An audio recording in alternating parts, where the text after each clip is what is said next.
Почитувани, деновиве слушаме дека владата најверојатно нема да издава нова еврообврзница и така да се задолжува во странство, туку дупката во буџетот ќе ја покрива со користење пари од ММФ. СДСМ уште пред неколку месеци и порача на владата да се откаже од издавање еврообврзница, затоа што во тој момент каматната стапка беше многу висока и беше околу 10%.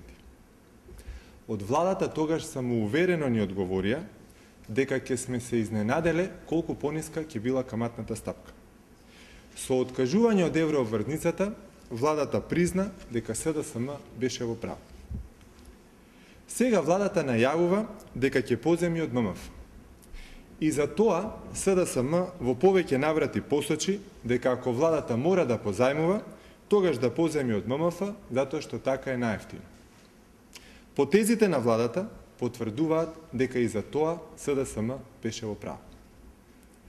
Граѓаните треба да знаат дека парите од зголемената квота на Македонија во ММФ се легнати на сметката во Народна банка уште од минатата година и се дел од девизните резерви. Тоа значи дека владата, иако одамна можела поевтино да користи пари од ММФ, сепак одлучила да проба да се задолжи со издавање на еврообврзница во странство. За таа цел, владата ангажираше консултантска куќа и министерот за финансии со тимот неколку дена крстосуваше Европа, барајќи купувачи за еврообврзницата. Сега е јасно дека тогаш владата направи погрешна проценка и дека е направен непотребен трошок за граѓаните. Затоа прашуваме, колкав трошок е направен со неуспешниот обид за продавање на еврообврзницата во странство? Кој ќе ја сноси одговорноста од самоуверената, ама погрешна проценка на владата, дека еврообврзницата во тој момент ќе може да се продаде по пониска каматна стапка од онаа што ја каже СДСМ? Кога веќе е одлучено да се користат пари од ММФ, што ќе каже сега премиерот Груевски за имиџот на државата? Конечно, имаме конкретен предлог што треба владата да направи за да им помогне на фирмите. Владата доби 41 милион евра од дивидендата од Телеком и ќе користи околу 70 милиони евра од ММФ.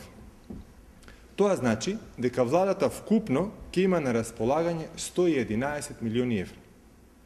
И порачуваме на владата парите веднаш да ги искористи за да го плати целиот долг на државата кон приватните фирми. Бидејќи премиерот Груевски ја убедуваше јавноста дека долгот е мал, овие пари би требале да бидат доволни. Затоа очекуваме премиерот Груевски 3 дена по поземувањето од ММФ да и соопшти на јавноста дека државата си ги платила сите долгови и обврски и веќе нема достасани и неизмирени обврски кон фирмите. Благодарам. Дали имате прашања?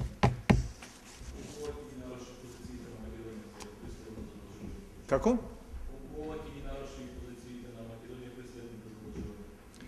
Па вака сега, значи, владата го има правото да позајмува од ММФ, да искористи својата квота. Меѓутоа, она што е лошо е расчекорот меѓу она што премиерот го зборуваше претходно и ова што се случува сега. Значи, тој користењето на пари од ММФ го издигна на ниво на способност самостојно да се водат политиките. Односно, независност од ММФ и немање на потреба да се користат средствата од ММФ. Самиот факт дека сега не се оди на еврообврзница, се оди кај ММФ, покажува дека она што СДСМ го зборуваше, практично сега се реализира.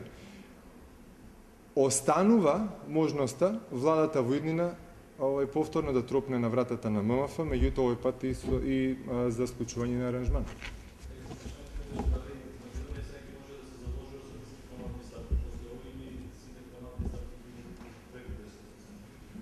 Јас мислам дека користењето на сопствената квота во ММФ не влијае на висината на каматната стапка на позајмување од ММФ. Тоа значи дека Македонија ќе може од ММФ да користи и понатаму средства во форма на меѓутоа сега веќе во форма на аранжман, ако сака да се задолжува и во иднина.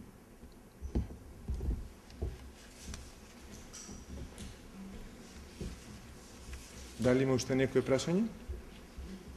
Ако нема, јас дозволете само да ви известам за уште една работа, поврзана е со Законот за јавни набавки. Значи, ова што сега го слушаме во јавноста е дека владата се обидува да создаде представа дека промените во Законот за јавни набавки се добри за фирмите. Ако беа добри за фирмите, фирмите ќе ги бараа промените во Законот за јавни набавки. Значи, фирмите не бараа промени во Законот за јавни набавки. На фирмите им требаат парите сега, бидејќи тие, она што требале да го исполнат, го исполнили. Така што промената во Законот за јавни набавки може да биде добра исклучиво за владата, затоа што нема пари, не е способна да си ги навремено да си ги исполни своите обврски кон приватните фирми. Затоа ја укажуваме дека сега има можност, има пари тоа да го направи.